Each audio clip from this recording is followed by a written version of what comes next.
আসসালামু আলাইকুম ওরহমতুল্লাহ। বেসিক কম্পিউটার কোর্সের এই পর্বে সবাইকে স্বাগতম। আজকের পর্বে লেআউট মেনু নিয়ে আলোচনা করব। বিগত পর্বে ডিজাইন মেনু নিয়ে আলোচনা করেছি, আপনারা চাইলে দেখে আসতে পারেন। চলুন আমরা শুরু করি। প্রিয় ভিউয়ার্স, আমরা রয়েছি লেআউট মেনুতে। আমরা গত পর্বে ডিজাইন মেনু নিয়ে আলোচনা করেছি। Watermark, page colour, page border, themes ইত্যাদি বিষয়গুলো নিয়ে ইন ডিটেলস আলোচনা করা হয়েছে, আপনারা চাইলে দেখে আসতে পারেন। লেআউটের মধ্যে রয়েছে মার্জিন, ওরিয়েন্টেশন, সাইজ, কলাম।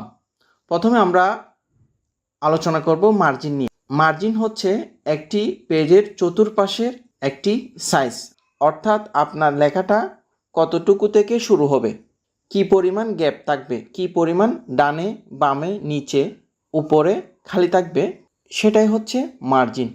যেমন আমরা যদি মার্জিনের এই আইকনটা দেখি, উপরে যে আইকন রয়েছে এখানে দেখতে পাচ্ছেন আপনি ডানে বামে উপরে নিচে একটি মার্জিন দেওয়া আছে। অর্থাৎ আমরা খাতার মধ্যে যখন লিখি তখন অবশ্যই একটা মার্জিন সেট আপ করি, অর্থাৎ একটি মার্জিন আমরা দিয়ে থাকি।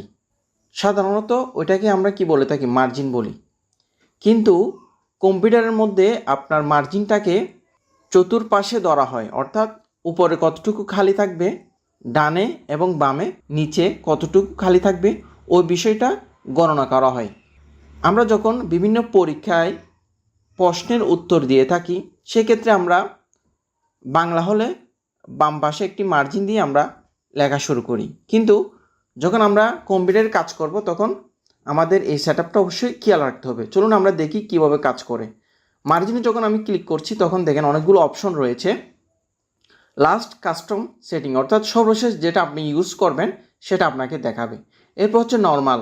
নর্মালটা হচ্ছে দেখেন এখানে আপনি নিচে দেখতে পাচ্ছেন top left, bottom right. Top bottom মানে উপরে নিচে, লেফট রাইট মানে ডানে বামে। ডানে বামে কত 1 ইঞ্চি করে থাকে, উপর নিচে 1 ইঞ্চি, সেটা হচ্ছে নর্মাল। এরপর হচ্ছে নেরো।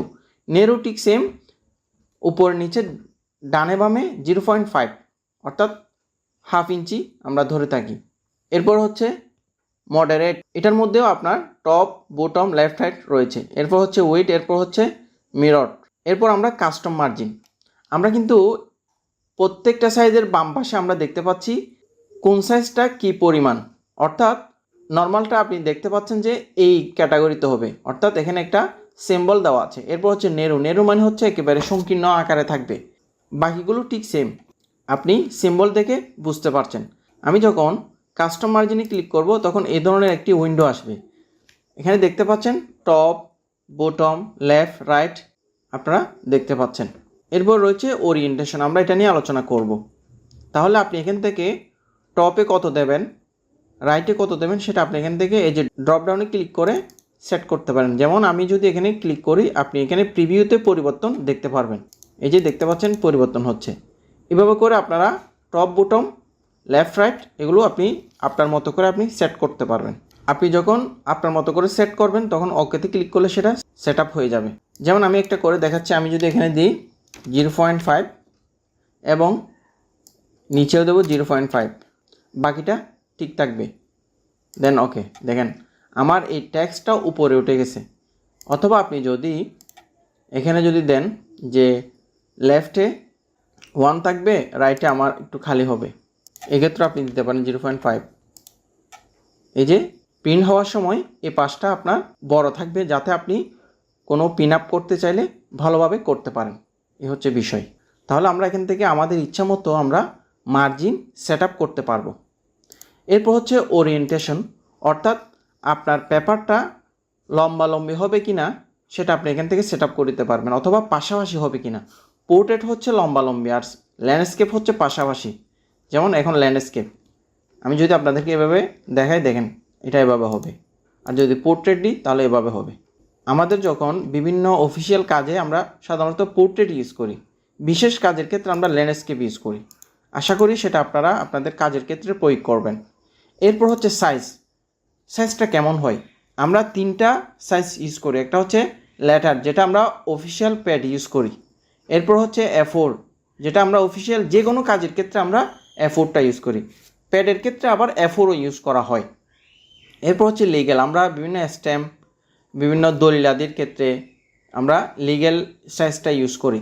এখানে দেখেন লেটারের সাইজ হচ্ছে 8.5 এবং 11। এরপর হচ্ছে A4 এর হচ্ছে 8.27 ইন্টু 11.69, ঠিক সেমভাবে লিগ্যাল। তো আমরা যদি A4 এ ক্লিক করি দেখেন কীভাবে হয়, এই যে A4, কিন্তু এদিকে আমাদের মার্জিন কিন্তু সেট আপ করা আছে। আমরা যদি নেরো দিই তাহলে পরিবর্তন হচ্ছে। এভাবে লেটার আপনি যদি কাস্টমে একদম ক্লিক করেন মোর পেপার সাইজে, দেখেন আপনি এখান থেকে অনেকগুলো পেপার সাইজ পাবেন এবং আপনি ইচ্ছা মতো আপনি আপনার পেপার সাইজ দিতে পারবেন। এখান থেকে আপনি যে কোনো একটা পেপার সাইজ আপনি ইউজ করতে পারেন।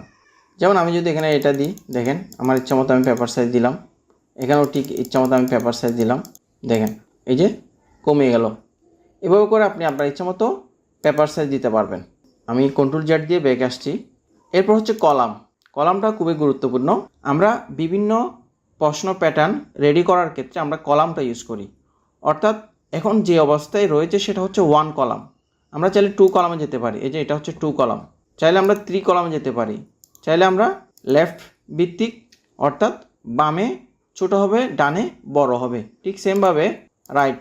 এভাবে করে আপনারা কলামটা সেট আপ করবেন। এখন আমরা দেখব 2 কলামের মধ্যে দ্বিতীয় কলামে আমরা কিভাবে যেতে পারি, কিংবা আমরা কিবোর্ড শর্টকাট কির মাধ্যমে দ্বিতীয় কলামে কীভাবে যেতে পারি। যেমন আমি যদি দ্বিতীয় কলামে যাই কিবোর্ড শর্টকাট কি ইউজ করে, তাহলে আমরা কি করব, Ctrl Shift Enter। আমরা এখানে কিছু লিখতে পারছি। আপনি যদি প্রথম কলামে খালি রাখা অবস্থায় দ্বিতীয় কলামে যেতে চান তাহলে এভাবে যেতে হবে। এছাড়া আপনি যদি লেখার মাধ্যমে যেতে চান তাহলে লেখা ফুলফিল করে দ্বিতীয় কলামে যেতে হবে। এখানে একটা লাইন দেখতে পাচ্ছেন, এটা হচ্ছে কলাম থেকে মোর কলাম। আমরা যদি এখানে লাইন বিটুইনটা আনচেক করে দিই দেন ওকে দিই তাহলে সেটা থাকবে না। আশা করি আপনারা বিষয়টা বুঝতে পেরেছেন।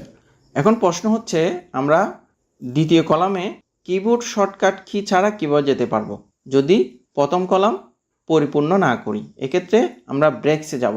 ব্রেকসে যাওয়ার পর আমরা এখানে কলাম ব্রেকে ক্লিক করব। দেখেন ক্লিক করার সাথে সাথে আমাদের কার্সর পয়েন্ট এখানে চলে আসছে, আমি এখানে লিখতে পারবো। এভাবে করে আপনি মোর কলামে গিয়ে আপনি অনেকগুলো অপশন ইউজ করতে পারেন। এখানে দেখেন আপনার নাম্বার অফ কলাম, আপনি অনেকগুলো কলাম নিতে পারেন আপনার ইচ্ছা মতো। দেখেন এখানে প্রিভিউ তো দেখাচ্ছে। এরপর হচ্ছে আপনি এটা তুলে দিতে পারেন। আপনি এখানে স্পেসিংটা কমানো এবং বাড়ানো, এখানে আপনি আপ ডাউনে ক্লিক করে কমাইতে পারবেন এবং বাড়াতে পারবেন। আজকের এই ভিডিওতে আমরা কি শিখছি, মার্জিন কিভাবে দিতে হয়, ওরিয়েন্টেশন কিভাবে সেট আপ করতে হয় এবং পেপার সাইজ কিভাবে দিতে হয়, সেই সাথে 2 কলাম 3 কলাম কিভাবে নিতে হয় এবং কলামের মাঝে আপনি স্পেসিংটা কিভাবে কমাবেন সেটা আপনি এখান থেকে দেখতে পারবেন। আশা করি এই 4টা অপশন আপনাকে অবশ্যই ভালোভাবে বুঝতে হবে, কারণ আপনি যখন অফিসের একটি ডকুমেন্ট কাজ করবেন প্রথম শর্ত হচ্ছে আপনাকে মার্জিন করা, ওরিয়েন্টেশন করা, সাইজ করা এবং সুন্দরভাবে ফরম্যাটিংকে সেটআপের মধ্যে নিয়ে আসা। এটা আপনার প্রথম কাজ হবে। বাকিগুলো হচ্ছে আপনার অফিসের রুলস অনুযায়ী আপনি সেটা কাজটা করবেন। এই হচ্ছে বিষয়। আমরা পরবর্তী পর্বে লেআউটের আরও গুরুত্বপূর্ণ কিছু কাজ নিয়ে আপনাদের সামনে উপস্থিত হব। আজ এখানেই শেষ করছি। আপনারা সবাই ভালো থাকবেন, সুস্থ থাকবেন। আল্লাহ হাফেজ।